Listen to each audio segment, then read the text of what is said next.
Leonardo DiCaprio movie speak on climate change. Thank you, Mr. Secretary General, for the honor to address this body once more. And thanks to distinguished climate leaders assembled here today who are ready to take action. President Abraham Lincoln was also thinking about action 150 years ago when he said, "The dogmas of the quiet past are inadequate to the stormy present. As our case is new, so we must think anew and act anew. We must decentralize ourselves and then we shall save our country." He was speaking before the U.S. Congress to confront the defining issue of his time, slavery. Everyone knew it and everyone knew it has to end, but no one had the political will to stop it. Remarkably, in his words ring as true today when we apply to the defining crisis of our time, climate change. As the UN Messenger of Peace, I have been traveling all over the world for the last 2 years, documenting how this crisis is showing the natural balance of our planet. I have seen cities like Beijing choked by industrial pollution, ancient boreal forests in Canada that have been clear-cut, and rainforests in Indonesia that have been incinerated. In India, I met farmers whose crops have literally been washed away by historic flooding. In America, I have witnessed unprecedented droughts in California and sea level rise flooding the streets of Miami. In Greenland and in the Arctic, I was astonished to see that glaciers are rapidly disappearing well ahead of scientific predictions. All that I have seen and learned on this journey has terrified me. There is no doubt in the world's scientific community that is a direct result of human activity and that the effects of climate change will become astronomically worse in the future. I do not need to throw statistics at you. You know them better than I do.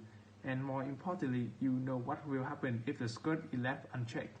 You know that climate change is happening faster than the most pessimistic of scientific warned us a decade ago. It has become fresh change, bringing with an impending disaster for all living things. Now think about the shame that each of us will carry when our children and grandchildren look back and realize that we had the means of stopping this devastation, but simply lacked the political will to do so. Yes, we have achieved the Paris Agreement. More countries have come together to sign this agreement today than for any other cause in the history of humankind. And that is a reason for hope. But unfortunately, the evidence shows us that it will not be enough. Our planet cannot be saved unless we leave fossil fuels in the ground where they belong. An unfavorable and massive change is required now. One that leads to a new collective consciousness, a new collective of the human race, inspired and enabled by a sense of urgency from all of you. We know that reversing the course of climate change will not be easy, but the tools are in our hands. If we apply them before it is too late, renewable energy, clean fuels, and putting a price on carbon pollution are beginning to turn the tide. This transition is not only the right thing for our world, but it also makes clear economic sense, and it is possible within our lifetime. But it is now upon you to do what great leaders have always done, to lead, inspire, and empower us as President Lincoln did in his time.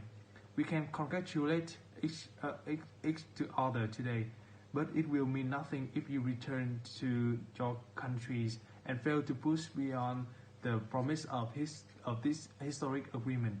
Now it's time for bold, unprecedented action.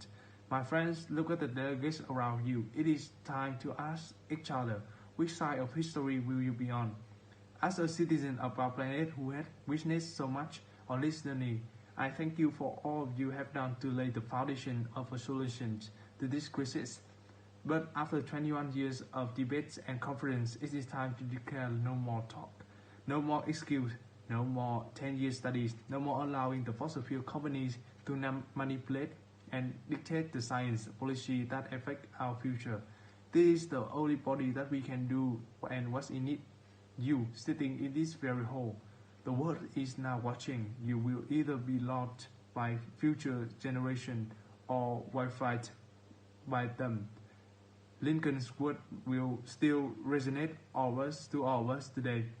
We will be remembered in spite of ourselves. The fiery trial through which we pass will lie us down, in honor or dishonor, to the last generation. We shall nobly save, or many lose, the last best hope of earth. That is our track now. You are the last best hope of earth. We ask you to protect it, all we and all living things we cherish. They are history. Thank you.